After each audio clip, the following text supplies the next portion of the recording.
Salut, c'est Vince, j'espère que tu vas bien. On se retrouve dans une nouvelle vidéo. Aujourd'hui, on va voir les deux aspects fondamentaux d'un bon workflow. Lamusicien.fr, oulala, c'est sexy. Dans la manière d'appréhender ce qu'est le workflow, il faut quand même bien comprendre une chose, c'est que le workflow, c'est avant tout, si tu veux, une espèce d'alignement entre notre état d'esprit, notre pensée, etc. et finalement nos actions. Comment arriver à, je sais pas, faire sonner ce que j'entends dans ma tête, à jouer les notes que j'entends dans ma tête, à réaliser ce mixage dont j'essaye de me rapprocher, voilà, et ce que j'entends dans ma tête, en fait, comment je le matérialise. Et du coup, c'est super important déjà de commencer par l'aspect, ce qu'il y a dans ma tête. Donc c'est l'aspect mindset, l'aspect de l'état d'esprit. Alors pour moi, tout part de la vision. Ça paraît un peu dev perso, ouvrez vos chakras, mais en fait, pas du tout.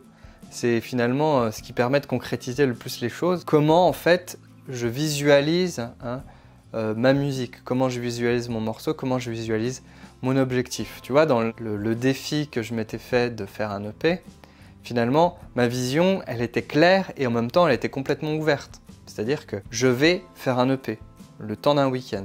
Voilà. Et je sais que j'ai une semaine et dans une semaine, je sors le truc. Quoi qu'il arrive, je sors le truc. Pourtant, je peux te dire que le dernier jour, j'étais un peu comme ça, genre, est-ce que en fait, est-ce que je... Oh, je sais pas trop, c'est quand même un peu de la merde, tout ça. Non. Je reste fidèle à ma vision et à mon objectif. En fait, les deux vont de pair. L'objectif, finalement, c'est ce qui est assez concret. La vision, c'est ce qui est un peu plus abstrait. C'est aussi ce qui va nous porter, tu vois.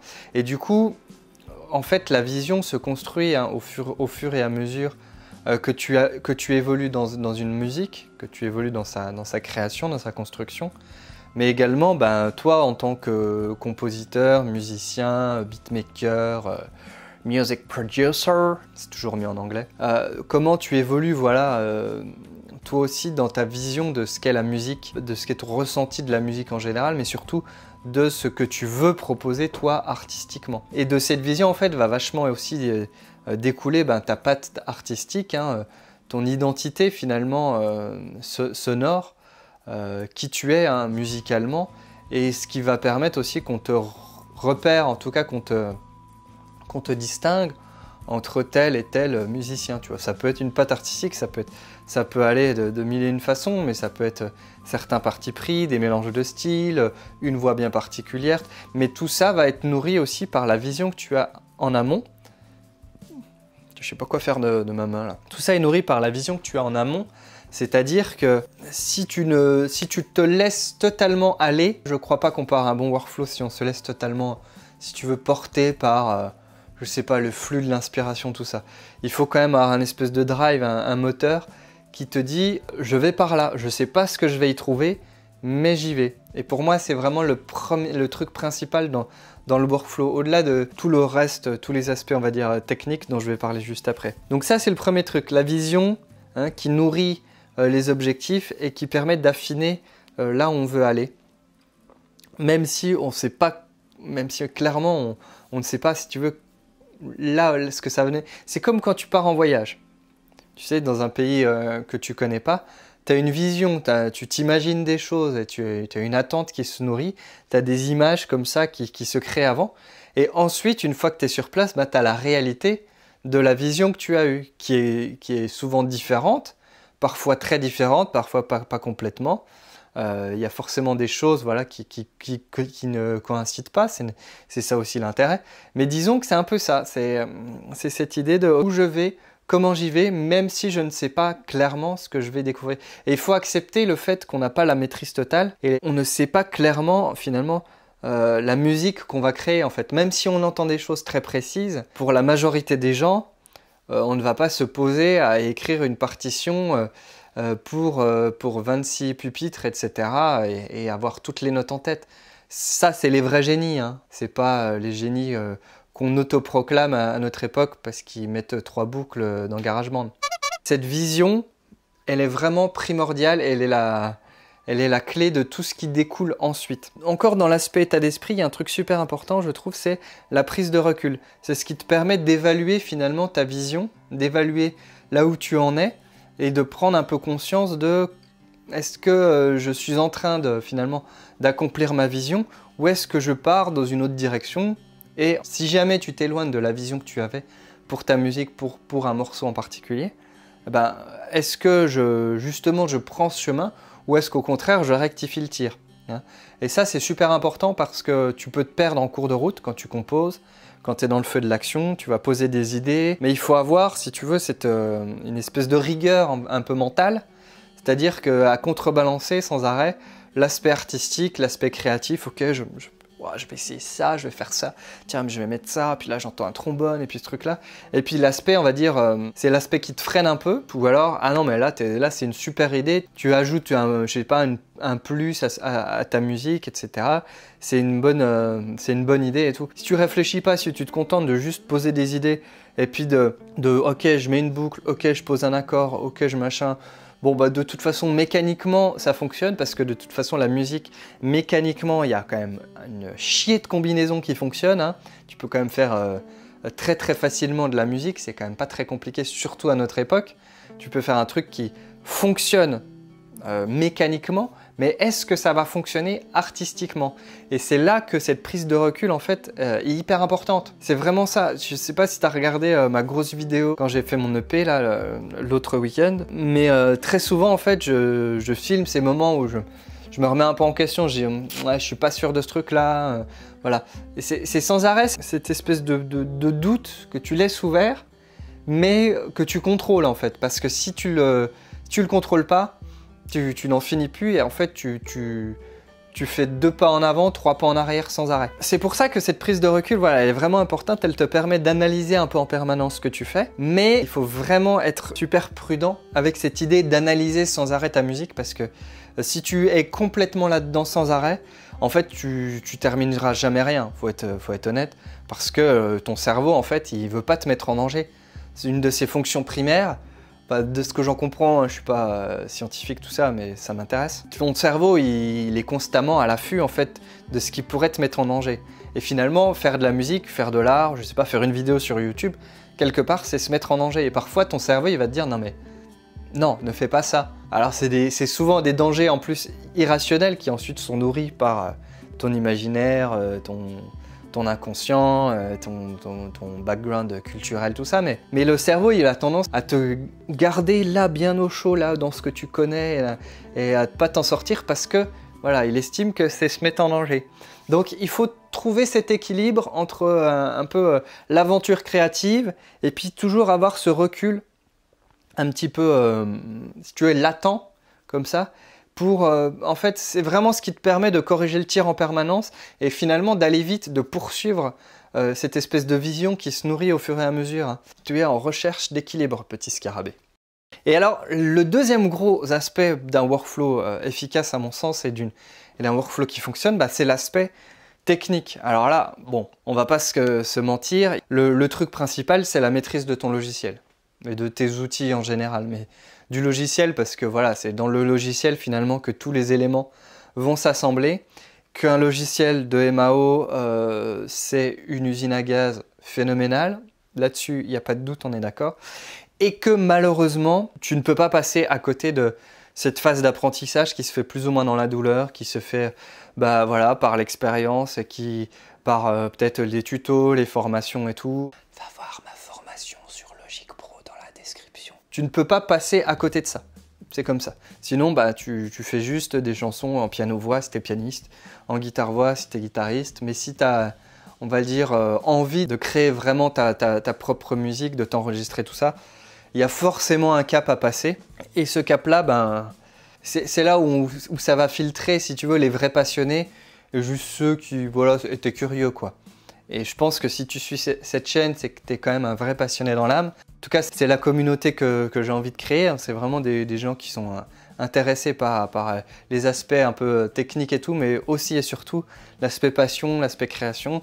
Tout ça, sortez les violons. Une fois que voilà, on a mis ça de côté, cette espèce c'est un peu la quête du chevalier quoi, hein, dans l'histoire et tout, et tu passes de frustration en petite victoire, et petit à petit bah, tes morceaux s'améliorent aussi parallèlement avec ta maîtrise du logiciel. Si on met ça de côté, il y a plein d'autres aspects techniques dans la création d'un bon workflow, ne serait-ce que ton environnement de travail, hein, avoir un bureau bien rangé, ce qui n'est pas du tout mon cas. Hein, ça, je sais que c'est un de mes gros défauts, c'est de par un environnement de travail qui soit vraiment tu vois, assez clean. Et plus tu as de bordel et tout, moins ça donne envie aussi de t'y mettre, plus ça te disperse, etc. Alors que si tu as des éléments, je dis pas qu'il faut être un nazi de la propreté de l'organisation, mais voilà, avoir les choses branchées, avoir, si tu veux, des câbles à peu près clean, voilà, tous tes éléments à peu près en place, c'est un énorme gain de temps et ça te libère l'esprit quelque part d'avoir un environnement de travail bien fonctionnel, etc. Si à chaque fois que tu veux t'y mettre, il faut que tu branches ta carte son, que tu replugues ton ordi, que tu ceci, cela, voilà, t'as pas fini. Ça va tellement juste être plus chiant de commencer qu'autre chose, que voilà, tu vas pas prendre de plaisir au démarrage. Et le démarrage est fondamental, on en reviendra dans une autre vidéo. Donc l'environnement de travail est important. Tes compétences de musicien, hein, ça rejoint un peu l'aspect du logiciel. C'est ça, malheureusement, soit tu as un background de musicien déjà, soit tu n'es pas musicien, mais ça ne va pas t'empêcher de faire de la musique, c'est juste que ça risque d'être un peu plus long, un peu plus compliqué. Il y a des concepts que tu ne vas pas forcément connaître tout de suite, que tu vas apprendre sur le tas. L'apprentissage va peut-être être à la fois une révélation et à la fois une espèce de torture. Hein. Comprendre, je ne sais pas, des choses assez basiques, mais comment les notes fonctionnent entre elles, tu vois, les notions un peu d'harmonie, ce qui sonne juste, ce qui sonne faux, les notions de rythme aussi. Hein, comprendre ce qui va en rythme, les notions de groove, tout ça. Tout ça, c'est plus compliqué si tu n'as jamais fait de musique avant de te mettre à la production musicale. Si tu as déjà un passé, tu vois, même léger, même si tu as fait 1 ou 2 ans d'un instrument, si tu as déjà joué dans un groupe, tout ça va vraiment, vraiment nourrir aussi ton workflow, puisque ça va déjà répondre à pas mal de questions que tu peux te poser quand tu te retrouves tout seul comme un couillon avec ton casque à dire mais comment je fais ça? Et même au-delà de dire comment je le fais, c'est qu'est-ce que je suis en train de faire, tu vois. Ça paraît bête, mais quand tu es un grand débutant, que tu n'as jamais fait de musique et que tu veux te mettre à la production musicale, ouais, franchement, c'est là vraiment où tu vas filtrer aussi les vrais passionnés, je pense. La compétence de musicien, c'est aussi ça qui te permet de matérialiser hein, cette fameuse vision. Au-delà des compétences de musicien, genre savoir jouer de la guitare ou faire des accords ou comprendre l'harmonie ou je ne sais quoi. Hein. C'est tes compétences globales de technicien dans ton home studio, donc ça rejoint de savoir utiliser ton logiciel, mais aussi savoir, je sais pas, brancher la carte son, trouver les bons réglages, faire des placements de micro corrects, tout ça. Ça c'est des choses qui, au fur et à mesure, vont te permettre de gagner en workflow, tu vois. Et enfin, je reviens à mon expérience de l'EP 39 heures là, parce que en fait tu me vois, je fais des prises plus ou moins à l'arrache, même complètement à l'arrache on va dire pour des professionnels, mais suffisamment. Je suis pas dans une recherche parfaite du son parfait parce que je suis pas dans un environnement pour, et puis moi mon but c'est de faire de la musique, c'est pas de faire du son pur ou je ne sais quoi, tu vois.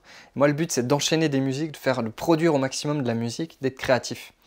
Mais si tu veux avoir un minimum de qualité, tu es obligé de respecter certaines règles techniques. Moi, c'est ce que j'essaie de faire dans mes placements un peu de micro, dans mes réglages, puis après dans le mixage derrière, tout ça. Ça, moi, je sais mixer, enfin en tout cas, je fais un mixage, on va dire, correct. Tout ça, si tu veux, c'est des compétences voilà, qui vont s'acquérir au fil du temps. Toutes ces compétences-là vont forcément participer à ton workflow. Quand tu sais vraiment placer ton micro tout de suite pour avoir à peu près une bonne prise de son, voilà, tu places ton micro, tu fais ta prise de son, c'est fini. T'es pas obligé de revenir dessus, de foutre 50 plugins de gain, de machin, remettre un compresseur parce qu'il n'y a pas de présence dans ta prise de ceci, cela, tu vois.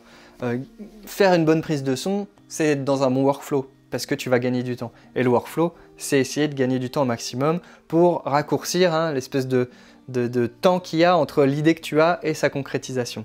Puis il y a aussi plein de petits trucs techniques, on va dire, qui peuvent te permettre d'améliorer ton workflow.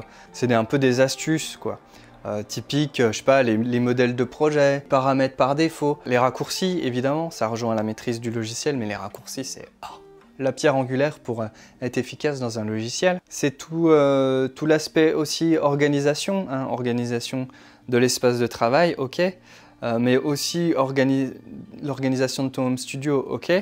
mais aussi l'organisation, bah, je sais pas, dans ton ordinateur, comment, si tu utilises des samples, comment est-ce qu'ils sont rangés, classés, est-ce que tu passes des heures à chercher tes samples parce qu'ils sont éparpillés partout, entre les trucs que tu as enregistrés toi-même, les trucs que tu as téléchargés, les trucs que tu as achetés, les trucs qu'on t'a refilés, est-ce que tout est bien rangé, tu vois? Est-ce que tes projets aussi sont bien rangés? Est-ce que tu as des backups? Est-ce que tu retrouves facilement un ancien projet par exemple? Ça, c'est des trucs, voilà, tu peux perdre vachement de temps en fait sur des petites tâches à la con qui vont vachement t'éloigner en fait de ce que tu recherches, qui est à la base faire de la musique et le faire de façon le plus efficace possible pour en faire le plus possible, tout simplement. Donc voilà, c'est sans arrêt cette espèce de balance entre voilà, la vision, l'état d'esprit, hein, qu'est-ce que tu veux faire, et puis comment techniquement tu es capable de concrétiser cette vision, et comment les deux en fait vont, si tu veux, faire une espèce de ping-pong au fur et à mesure de la création que tu fais, au fur et à mesure de la construction de ton morceau, et comment voilà, ces deux trucs-là te permettent de garder un cap et surtout d'être efficace et de rester efficace tout au long de ton morceau, ce qui va te permettre voilà, d'être plus productif et puis de prendre plus de plaisir aussi dans ton home studio. Si ces questions-là t'intéressent, je te rappelle qu'il y a la formation Workflow efficace qui est toujours dispo pour toi. Dans cette formation, on va vraiment voir en détail justement ces deux aspects, hein, l'aspect vraiment de l'état d'esprit, de la construction comme ça de sa vision, qui est hyper importante en fait. Et puis tout l'aspect technique avec plein d'astuces, sur comment concrétiser les choses et puis comment être concrètement plus efficace dans ce home studio.